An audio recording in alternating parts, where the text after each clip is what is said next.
All right, I know. It's been 10 days since I came out with a video, and you know, arguably the new video was Skibbity Toilet, and we will be reacting to that. I listened to your guys' criticism in the comment section, and there's some things that I want to go over about that video, but I'll do it in the next Skibbity Toilet video. Now, I know my mic sounds like actual trash here. It's because I'm playing with noise cancellation, because last video or a couple videos ago, I noticed like lip smacks in like my in my audio. So yeah, I'm just trying to learn from like a lot of this mistakes I make. And honestly, if you still watch my videos, I like genuinely love you, bro, because I put a lot of work into these videos and I try to like better my videos. If you like see, I started editing them, I started pushing them out more, and I also stream on twitch.tv. Enjoy the video. All right, why is Gen Z obsessed with nostalgia? Let's go. Entire man caves dedicated to retro games. A 30th anniversary limited edition PS5 Pro with an old school design coming in November, and a single Pokemon card that sold for over $5 million. What do all these things have in common? I still find it crazy how Logan Paul sold that Pokemon card, or he got that Pokemon card for $5 million. Like, you know what he could have done with $5 million other than buy that Pokemon card? He could have done so much with that $5 mil for a card. Yeah, wait, did he actually set? Hold on. Yeah, okay, so Logan Paul set a record for his $5.25 million purchase of the rare Pikachu Illustrator card. That's so crazy though. $5 million for a Pokemon card. Not get enough Back of items when that remind them of their past. When the stores had carpet instead of like, you know, hardwood floor. Times were simpler, and your biggest worries consisted of what movie you would be renting from Blockbuster God, that like weekend. everything from the fashion, like the fashion of the 2000s, like the fashion. Worries you consisted see, of what movie I you don't would see be renting anybody from wearing Blockbuster. that today, like this outfit today. Always been a powerful force for marketing new products, but never has it reached a level of Gee, obsession as it has with today's younger generation. Well, yeah, because this generation let's rewind sucks. the clock and explore the concept of nostalgia, why it's so influential, and why this fixation on the past could cause serious problems for our future. What exactly is nostalgia anyway? Okay, I feel like I know why it sucks. I feel like I know why Gen Z is so obsessed with nostalgia. Oh my god, yeah, that generation is interesting. I mean, this generation, yeah, that's what I mean. Like, this generation right now, this generation sucks ass. They can't go 2 seconds without looking at a monitor or a screen. That and like the shit that we have right now, like I reacted to a video that is like the hierarchy of like Gen Beta, whatever you would say now. I reacted to a Skibbity Toilet video, and I looked at it, and like it's crazy that that's what kids are watching these days. Like I watched like maybe like a half hour of Skibbity Toilet. I wanted to die. Like I wanted to just like end it. It was bad. This generation sucks, man. I mean, it was way better back in the day. Look at me. I'm falling into the trap that this creator set. To some, it might be the warm feeling you get when reminiscing on your youth. To others, it might feel like regret from not realizing. Okay, but we watched shit the other generation thought was stupid. Okay, alright, listen. But at least we didn't watch fucking, like, toilet faces or faces coming out of a toilet. It's definitely more brain rot but we think it's done because we're older now. Yeah, I don't know. I still look back on my stuff and I'm like, damn, that's pretty interesting. I mean, name me one thing that's kind of stupid for my generation. Some of the Vines. Okay, but the Vines were funny. At least people weren't sitting and just fucking brainlessly a potato and viral. Yeah, okay, wait a minute. Alright, hold on. I don't know. I get what you mean with the whole, like, we watched shit that was stupid. But, like, I feel like now it got avidly worse. Like, I can look back on my stuff and I could be like, okay, this is, like, kind of... I could see why I watched this at a young age. I'm trying to think of something that I was really into. But I feel like I could justify a lot of the things that I watched. Like, I could justify it now because it's not as bad as what people are watching today. Realizing what you had until it's gone. But the most accurate definition would probably combine both of these experiences. The term nostalgia actually comes from the Greek words nostos, which means a desire to return home, and algos, which means pain. It is an oxymoron of feelings, like a fire that can both comfort you and burn you depending on how close you get to it. And there's an important reason. The younger generation is also a lot slower. Like, I don't want to be mean, but even seeing new freshmen, they're struggling. I feel like because of that, because of technology, in my opinion. There's a lot more IEP kids, which is scary. Yeah, like I myself was like, I had an IEP when I was in school, but I feel like it's mainly because of the internet. I don't know. I feel like that. I don't know if it's true. I don't know statistics wise, but I feel like it's because of the internet. You're literally just handed the answer when you look on Google. Like, I can look up like I have a problem with, let's see, 15 times 15. I don't know my times tables, right? Because, you know, I did shit in school. I could literally look it up. What is 15 times 15? And like, I get the answer 225. It could be a lot of things: internet, COVID, parenting, and the system. I feel like COVID had a big part to play in a lot of kids' brain development. Just think about it. You were inside for like the first or however long you were in school.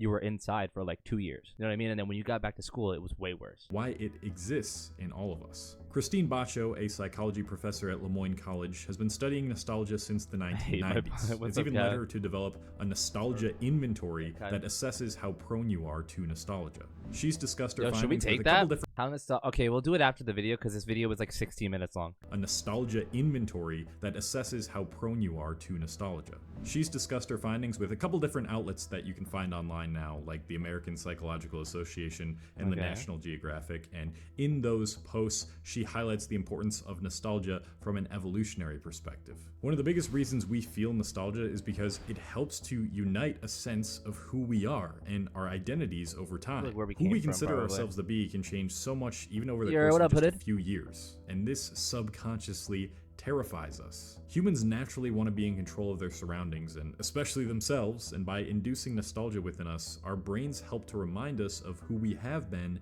and compare that to who we are today to look for continuity. I like zoned out of everything he just said. It also influences Nostalgic us to confession, bro, increase okay. our authenticity. By reminiscing on our youth with admiration, we realign with our childlike confidence. Nostalgia confers psychological well-being by increasing authenticity.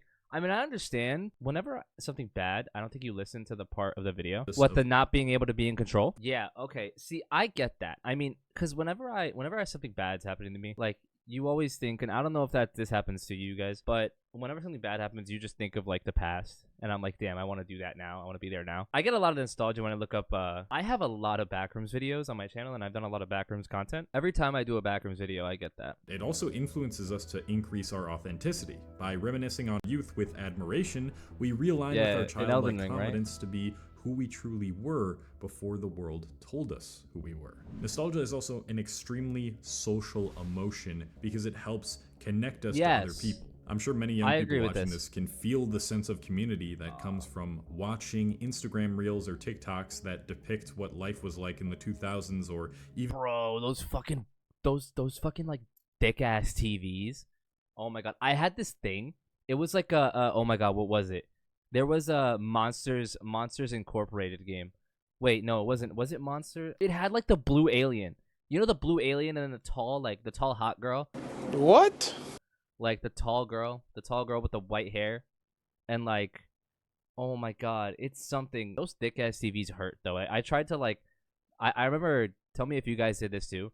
I would knock on the TVs and just like see how hard it felt. I would just like knock on the TVs. Am I alone? Like, did you guys do that too? Even early 2010s, and reading all the comments about where the time has gone and how they wish they could be transported back to that time period. Yeah, bro, bring me back to the God only Xbox. knows the things I would do just to hear a Modern Warfare. Bring me back to the Modern Warfare lobbies, bro. To Bring me lobby back to the my cheap Minecraft $20 lobbies, bro. headset Those were one more time. the Xbox 360. Nostalgia is Think part about of where what those kids are bonds us today. to the most important people and memories in our lives. Without those memories, we'd never know where those bonds came from, and this can actually act as a great boost to our well-being, according to research. But the positive benefits of nostalgia actually don't stop there. Research has also found that nostalgia can boost inspiration and creativity, make us feel more youthful, alert, optimistic, and energetic, Makes and sense. even encourage us to take risks and pursue our goals. It's clear that nostalgia for our past is crucial for making us want to continue on in this life. When we can look back at how far we've come and appreciate the journey,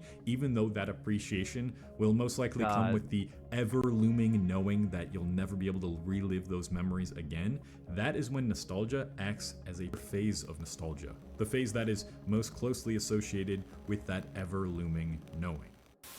Now make all your cakes extra Oh my god, the old commercial. I have been trying to find an old camera that I can like buy to take like liminal and like photos. 12 fascinating issues of Zoobook. Chef Boyardee. Chef Boyardee. Good. Do you want the taste of mother's warm cooking on a cold winter's night, just like when What you were a ad is kid? this? Well, it all comes down to recreating that signature taste. So allow me to prepare a delicious home-cooked meal for you while explaining the sponsor of today's video. Now, back to your regularly scheduled programming. You know how I referred to nostalgia as an evolutionary process? Yeah, well, unfortunately that means nostalgia also comes pre-installed with a bit of delusion to help us survive. You may have heard of the term looking through rose-colored glasses before, and that's exactly what nostalgia is most of the time. When our brains recall past memories, they purposefully leave out most of the negative experiences of that memory as a means of survival. A good example of this is why you might think of a previous relationship that ended in brutal heartbreak with tender fondness. If you saw your past relationship for more of what it actually was, a never-ending string of arguments and disagreements, you may not have the optimism to try for love again, or even life in general. Sometimes it is the case that past memories of things like relationships are so bad that you become permanently turned off from the idea of pursuing another one. But more often than not, especially a few months post-breakup, our brain starts to conjure up a romanticized version as a means to motivate us to keep moving forward. Yes, the past is often not as good as we thought it was, but what happens when your present reality has no evidence that things are going to get better anytime soon? Well, that's when... What's something, for everybody in here, what's something that you remember about your past, but like when you look back at it now, you thought it was good, but it's like, I don't really want to go through that again. Like for me, it's probably got to be school. Like I miss school. I miss school a lot, but I miss the surroundings of school. I miss like the friendships that I made in school. I miss everything about school except for like the work and stuff like that. You start heavily relying on escaping to this romanticized past. And can you guess when this has been most apparent in recent years? 2020, of course. A study in 2022 was conducted to show the relationship between nostalgic media use, escapism, and well-being during the COVID-19 pandemic. And they concluded that nostalgic media usage did increase during the pandemic, was positively associated with fear of isolation.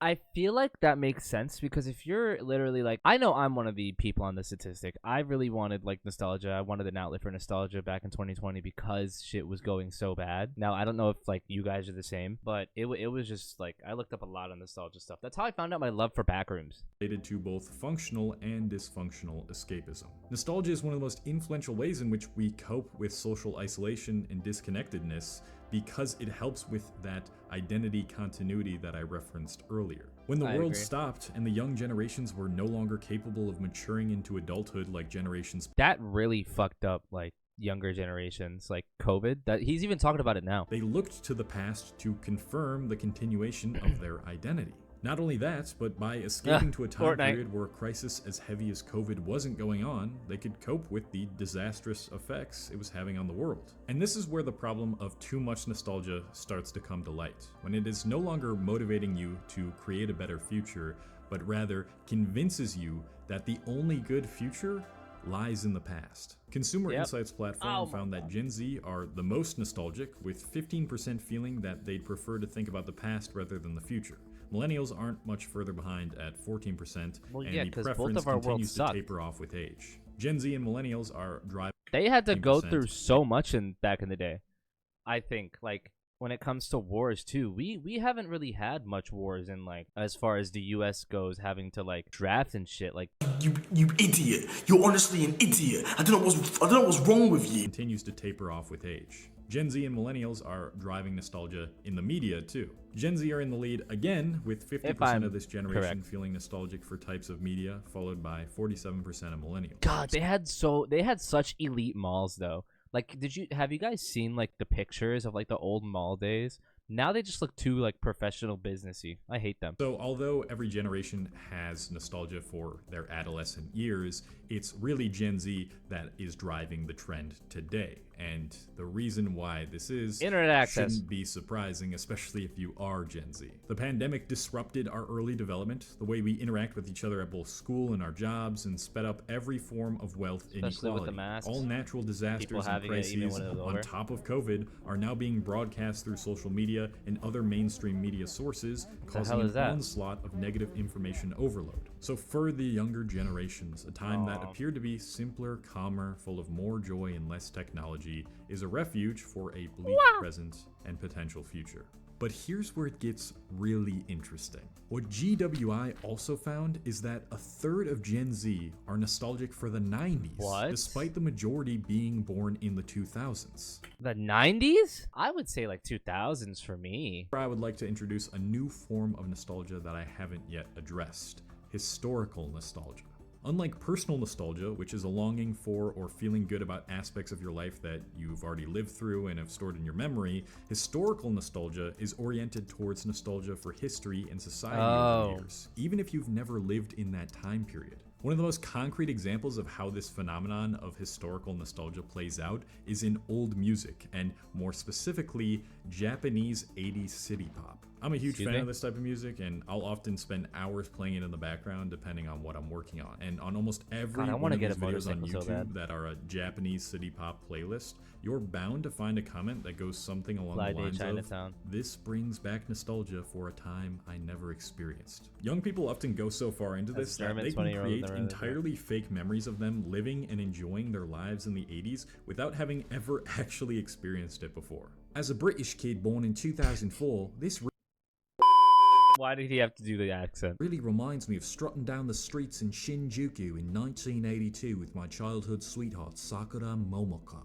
We went to the city for a date and had the best udon of our lives. The present moment has gotten so unbearable for a lot of Gen Z that they're not even looking at the past with rose-colored glasses. They're looking at the past with alternate reality glasses. Because of economic hardships, technology, uncertainty, and a disdain for the present, I highly doubt that historical nostalgia in this way was as prominent in the past as it is today. As humans, we've always had a knack for escaping to and creating fantasy worlds, but consumerism has allowed us to make those escapism dreams into more of a reality. VR. And companies are Yo. What is he doing? Yo. Oh, hell no. Companies are starting to tap into this psychological phenomenon in droves. All the largest brands in the world now have entire teams of psychologists and marketers who acutely understand the power of nostalgia and are using it to fuel their commodity campaigns. A study by consulting firm Kantar found 52% of 12 to 29-year-old consumers prefer classic brands. 81% of those young consumers also said they like it when brands bring back products and trends from their childhood. How is this playing itself out? Well, apart from the examples that I gave in the intro, other brands are now dipping their feet into the McDonald's, bring back the McPizza, bro. Come on. retro era selling point. Pepsi recently updated their logo to a style that was first unveiled in the 1970s. Hostess Brands was recently acquired for $4.6 billion, reflecting the pandemic-driven popularity of retro snacks like Twinkies, which first sold in 1930. 90s and Y2K fashion has also been making a big comeback. Fashion houses like Givenchy and Bottega Veneta featured 1990s grunge fashions in recent runway shows, and so like 2000s. Levi's last year re-released its silver tab baggy jean, popular in the hip-hop and skating culture days of the 1990s. But perhaps the most popular use of market-driven nostalgia that's happened in recent years was the Barbie movie that came out in 2023. It generated over $1.4 billion That was a good movie. in the box I watched office, it. That was a and good is movie. expected to boost Mattel's profits by $125 million thanks to sales from toys and merch. As the present and future continues to hold no promises of a better life, more and more people will try to find a way to live as close as possible to an alternate time.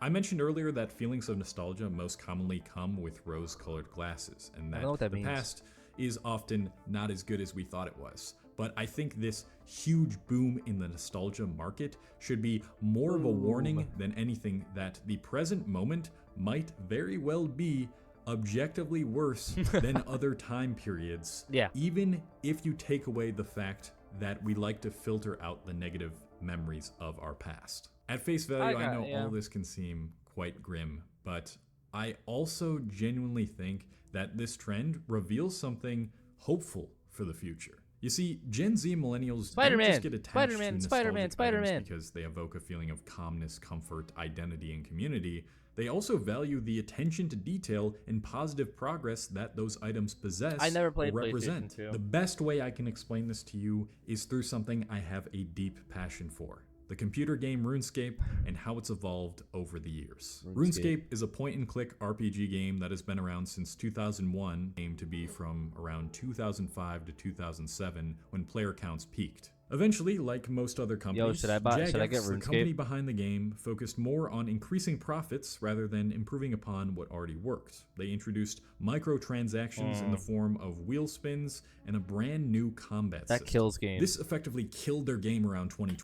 Yep. 12, causing nearly half of the player base to quit. But in 2013, a petition started to bring back the 2007 version of the game after Jagex said they had found a backup of it and were considering creating servers for it if enough people signed the petition. The signatures far surpassed the required amount to make it happen, and on 400,000. February 22nd, 2013, the old school RuneScape servers officially opened up. Damn. The current version of RuneScape from the past with all those crappy updates still exists on separate servers, and it's now called RuneScape 3, but old school RuneScape still has more concurrent players than it Jesus. over 10 years since its release. Why? Because old school RuneScape has stayed true to its roots, while still providing updates for the game that are voted on by the players themselves. So while it is no longer the exact game it once was in 2007, it still contains its core elements, but with modern updates, which is what most people really wanted out of the game as it moved forward in development. No microtransactions. I give this None. long-winded gaming history That's why I love lesson Elden Ring. not just to shove my passion down your throat. Pause. Do it to highlight how this applies to our infatuation with nostalgia and how this reflects our overall attitude to how products are made now. Things really were simpler and often made better with more intention in the past. Oh, Toy A lot of Story. things were made with One of the meticulous best Disney passion movies. rather Don't argue than with me. focus on the bottom line profits. More things felt creative and innovative without trying to get you to buy something and compete for your attention at every second. Yeah. And if we can start to revert back to some of those principles of the past and apply them to modern day products, just like old school RuneScape did, we can create more of the things that these younger generations are really looking for when they turn to nostalgia, which is an emphasis on authenticity, passion, intention, and Yeah. positive progress. Nowadays, like- this is also another key reason why people But it feels like a lot of games nowadays are trying to go down the microtransaction route instead of just, having people pay a one-time purchase for it. I like games that have, it's just bam, you buy the game, that's it. But like microtransactions, I feel like Fortnite really killed gaming with microtransactions. Now, to be fair, it did help gaming a lot. Fortnite helped gaming a lot. Fortnite is like a staple of what a game wants to be, right? But it's like introducing battle passes. Now they have 4 battle passes in the game, which I'm not gonna, argue with, because you could pay what, like $1,000 or not? You could pay like what, $11, and you get all 4 battle passes. Every game decided to take that, so now like Roblox games have battle passes. VR games have battle passes. Like I was playing a battle royale game, and it has a battle pass. Like what? people loved the Barbie movie so much. It wasn't just appealing to the women who grew up with Barbie, it also portrayed Barbie using the progress that has been made with the image of women since Barbie was first released. It's a theme I'm constantly promoting in my videos, taking everything that was positive and useful about the past, improving upon those things, and leaving behind what clearly didn't work. And if that is what we can start learning Crash from Bandicoot. nostalgic commodities, instead of solely using them Yo, as Huda a way has to that game. Should I profit play off that? of miserable people trying to escape a murky future, then maybe commodifying nostalgia isn't all too bad of an idea. I like discussing topics that pertain to modern issues. All right, that was a good video.